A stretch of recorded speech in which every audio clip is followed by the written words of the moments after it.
What's up everyone? Welcome back to Polygon Academy. Tim here as always, and today we're going to be talking about how I got my first job in the video game industry. So over the course of the story, there's going to be 3 super important lessons that you can probably apply to your own path into the game industry or into whatever career you want to actually get into. So I'll cover those as we go along. As some of you might know from my previous videos, I'm a self-taught artist. I never actually went to an art school or did a game design program or anything like that.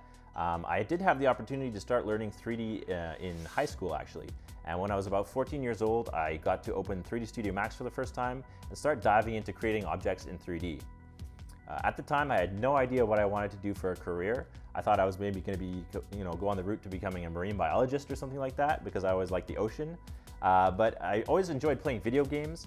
And as soon as I started working in 3D and seeing movies like Jurassic Park, I thought, hey, maybe there could be a really cool career in creating stuff, maybe for video games, maybe for film. I had no idea. But at the time, actually, I started hearing stories about students that had graduated from my high school getting hired at Electronic Arts in Vancouver, working on the Need for Speed series just because they knew how to model cars. So I saw this as an awesome opportunity to start really going hard and learning 3D for myself because I didn't really like the prospect of going for another 4 to 5 years for college or something like that. I thought, hey, if I can teach myself to make things for games, maybe I can get a job without having to go spend a ton of extra post-secondary education money and time. So I buckled down during high school and started learning the basics of 3D modeling and texturing and lighting and stuff like that. And by the time I was done high school, I kind of had a basic handle on, how to model a car, how to model a basic character, and stuff like that. But I didn't really know the exact route I wanted to go into the game industry. But over that period of time of tasting everything and trying, how to make characters, how to make cars, how to make props, I started finding that I really enjoyed making environments. I was making, basic beginner maps in Counter-Strike and starting to play around with various game engines, making levels. And I really like this because I always really liked architecture and really cool environments and stuff like that. So I decided to go all in and decided to focus my energy on becoming a video game environment artist. And I really think it's super important to have that period when you first start making art to, taste everything. Just, do I like making cars? Do I like making characters? Do I like doing lighting? Do I like making explosions and effects? And just kind of taste everything, dabble around, and see what really speaks to you. So you can find something that you're really passionate about and then focus in on building that one core skill set to the absolute best you can. So after high school, I moved out on my own. And I had saved up a bit of cash, and I decided, I'm going to spend, a few months working on my game art portfolio and hopefully get a job in the game industry. Well, as they like to say, the jagged, harsh rocks of reality came for me, and I was quickly bashed upon them.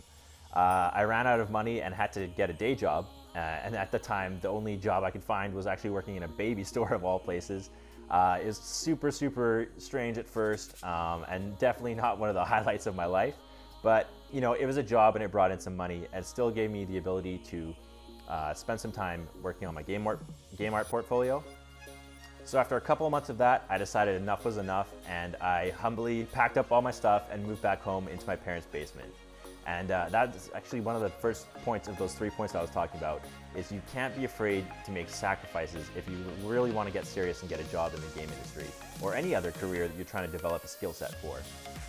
So for me, it was taking that sacrifice of moving out on my own and then having to come back and live in my parents' basement.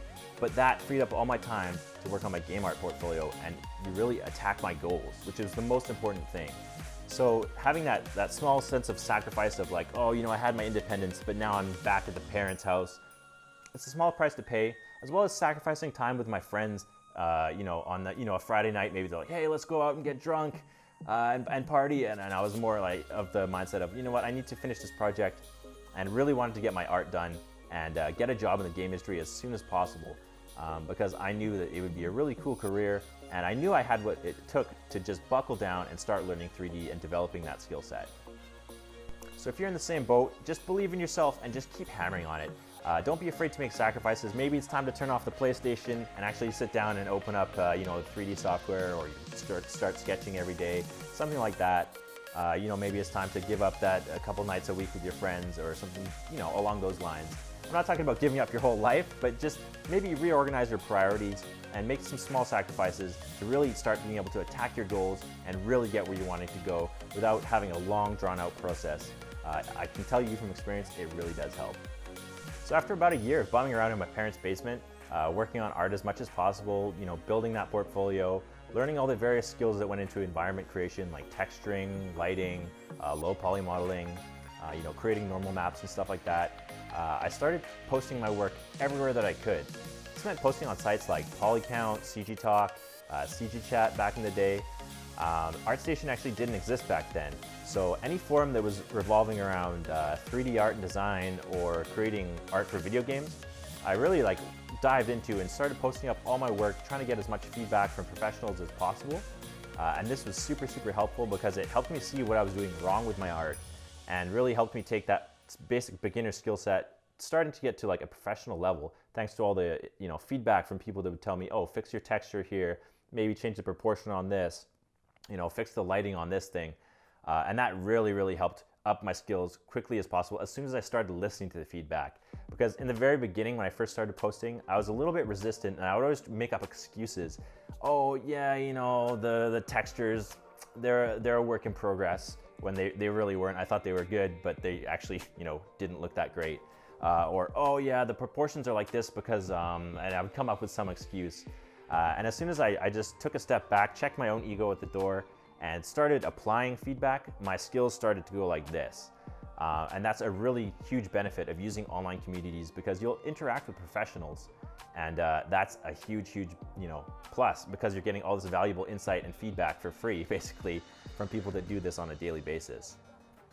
So after a while of posting my work everywhere, one day I logged into some forum, I think it was CG Chat before it disappeared, and I noticed a little flashing mail icon that meant I had a private message. And I clicked on that private message, and that's pretty much, I just lost my mind. There was someone that reached out to me saying that they worked for an outsourcing studio in Vancouver. They had seen this blown up concrete barrier that I was working on sculpting in ZBrush at the time. And they really liked what they saw, and they were interested in potentially bringing me in for an interview. So I freaked out. I was like, oh my God, this is amazing. Did a little happy dance in my parents' basement there. And then I was like, oh, that's so cool. And then I looked, and then I saw that the date that I had received that private message was actually from about 2 weeks past. So I was like, oh my God. And I had already sent a reply being like, oh yeah, that's perfect. Yeah, I'll come in for an interview anytime. Right before I noticed that date. So after I sat down, took a couple deep breaths and said, I sent another message literally saying, okay, now that I've managed to calm down, if you guys are still looking, I'd be super interested. And they actually got back to me the same day and said, yeah, we're still looking for a junior environment artist. Can we talk on the phone? And they basically called up and gave me a phone interview, and that went really well. And they said, okay, cool, we'll get back to you, maybe tomorrow or something like that. So it was the next day. The afternoon was rolling around. I was getting a little nervous. They hadn't called me back. And then around 4 o'clock in the afternoon, my phone rang and they said, yeah, we'd like to bring you in for an on-site interview. Can you get here today? And I lived in the suburbs, sort of like in a town outside of Vancouver, and they were downtown Vancouver pretty much. And that meant it was about a little over an hour and something drive there. And I said, okay, yeah, when do you guys, wrap up work roughly? And he said, oh, around 5 o'clock is when things start winding down. How far away are you? I said, oh, don't worry, I'll be there before 5.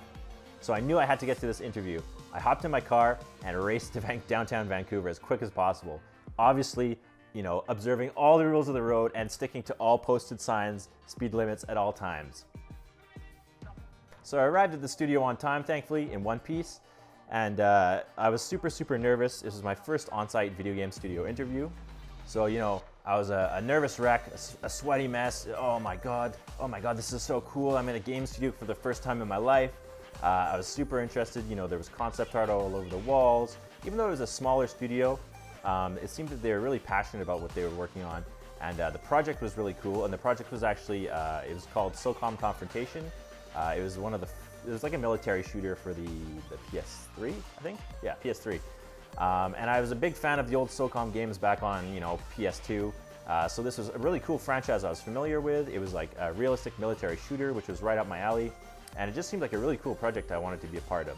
The on-site interview was going pretty good. I liked what I saw. They seemed interested in my portfolio.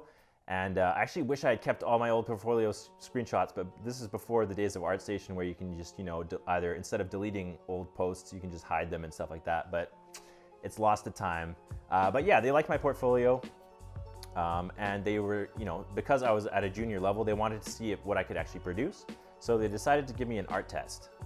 So the art test was basically this kind of like Middle Eastern street scene, and they told me I had a week to do it and just bring it to whatever quality level I could in that time, and use any techniques that I thought were probably relevant to actual game development. So tiling textures and using normal maps and stuff like that. At the time, it was still fairly kind of new back in the day.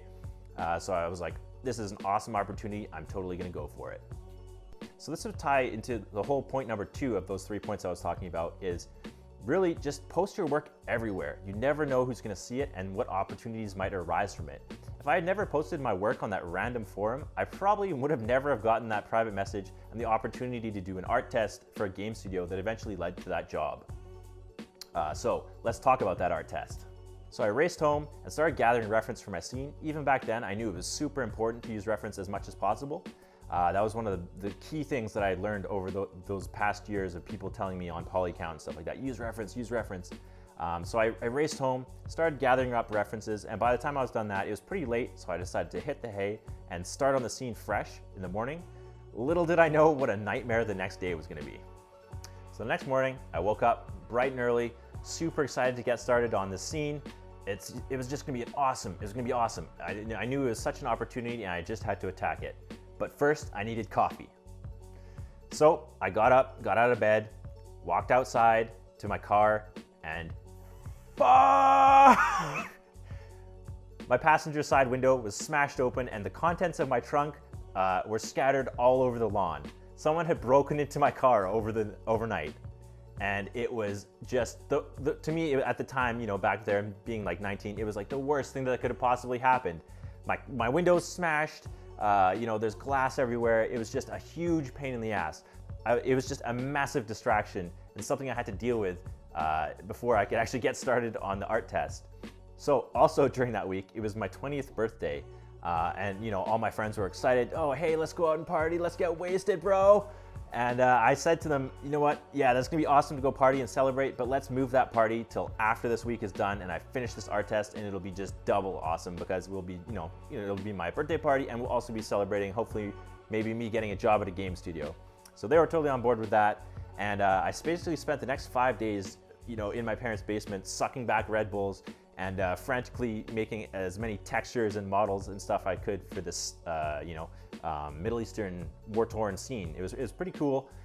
Looking back now, how I think I remember it, it was probably not that great. But I was super junior, and by the time I submitted it, I was still pretty proud of what I had created. I really went hard on it and just put every free hour I could into it and just put in all that extra elbow grease because I knew I really wanted that job. At the end of the week, I submitted it. I sent it off, and I actually included a document of my own critiques, which they actually really liked. I included a notepad file that said, oh, if I had more time, these are the things I would have fixed. Here's what I think needs improvement. Blah, blah, blah, blah, blah. Here's what I think went well.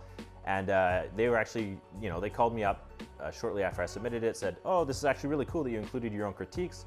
It shows that you can look critically at your own work. All right, we're gonna take a look at this, and there's other applicants and stuff, and we'll get back to you. Then the waiting game began, of course, and maybe some of you are familiar with this if you've applied to game studios in the past or done art tests. That never-ending waiting where you want that call or email to come through that says, yeah, you got the job, or you did really well, and yeah, the position is yours or something like that. But yeah, I was waiting for basically, I think almost a week and a half. I was sitting there in agony. That's all I could think about is, oh man, I'll finally be able to, move out of my parents' basement. I'll be making video games. My car window's fixed, so I'll be on, it'll be awesome. And finally, after, about a week and a half, I was just about to head out the door and go to the 7-Eleven and grab another coffee. My phone rang, and I picked it up, and it was the studio art director, and he said, hey, yeah, so we've decided to make you an offer for a junior environment artist position. And I could not have been more thrilled because, I was waiting. I was like, oh, I hope I get this job, or I hope at least get some type of feedback. And they really liked my art test and decided to offer me a junior environment artist position working on that PS3 SOCOM game. So I was super stoked, and yeah, that's basically how I got my first job in the industry. So even though this story was like, a little quick one-off story about how I got my first job, there is a third point to be learned. And even though the story was really quick, the process was not, and that would be to have patience. So if you noticed what I said back in my high school days, when I first opened 3D Studio Max, I was about 14 years old, and I got my first game industry job at 20 years old. And so a lot of people, they'll say to me like, oh, wow, like you got into the industry at 20 years old, without realizing I had been practicing and learning 3D art for 6 years. So 6 years, that's a long time. Hopefully your learning curve is a bit shorter, but it is, I would say, a realistic ballpark of the time it does take to get really good enough to be a professional artist. Some people can get there in 2 years, some people can get there in 3, 4, 5, who knows. But I do find a lot of game arts or game design students first starting their diploma or degree program with no prior experience have this idea of, oh, 2, 3 years, maybe I'll be just finish school and I'll get a job in the industry and I'll have the skills required and I'll just, go from here to there and it'll be easy. And I can tell you, it probably won't be super easy, but if you stick to it, it's definitely worth it. Just have a bit of patience. Everyone develops their own skill set at their own pace. So just have some patience and stay focused on learning the core set of skills that are really applicable to your chosen career path. I can't stress that enough. It's easy to see some artists that says they've been working, oh, I've never touched 3D and now 2 years later I'm this godlike artist. And yeah, there's some prodigies out there, but a lot of people, it's an uphill battle of learning all these new tools and skill sets it takes them a while to develop their skills to a professional level. So just keep grinding it out. And I can tell you from experience, patience is where it's at. Learn to enjoy the process and just, resign yourself to the fact that this is going to be a multi-year journey to get yourself to the point where you're industry ready. So hopefully this story has maybe been entertaining and inspiring to some of you. I know the feeling of, applying for jobs and never hearing back. When you're first learning, it seems like everyone's better than you and it's super frustrating. But let me tell you, if I can learn how to do this stuff in my parents' basement, if you're either self-taught or you're in game design school, just keep hammering on your skills and eventually I'm sure you'll be able to get the job you want, or maybe create your own games if you want to go the indie development route or the hobbyist route, whatever it is you're doing. Hopefully this story just has given you some extra wind in the sails if you think it's like this never-ending journey. I can tell you it does take some time and experience, but it's well worth it. So let's recap the 3 important tips that came out during the course of this story. So the first is you're not going to probably get to where you want to be without making some sacrifices. For me, this was moving back into my parents' basement and not going out every Friday night and partying and turning off my PlayStation and actually focusing on doing art. Second, post your work everywhere. ArtStation, Polycount, Instagram, wherever you can post your art, post it up because you never know who's looking. And third, as always, patience. Just dedicate the time into building your craft as an artist and it'll pay off dividends in the end. So if you enjoyed the video and found the story entertaining, give it a thumbs up. If you want more content like this, like little anecdotes from my career or the tips for getting into the game industry, let me know in the comments below. I've actually got a question for you guys. If you could get a job at any game studio in the world, where would it be? Maybe Blizzard, Naughty Dog, Bungie, Sony Santa Monica. What would you want to do there? What would be your dream position? You want to be an environment artist, character artist, level designer, game designer, creative director.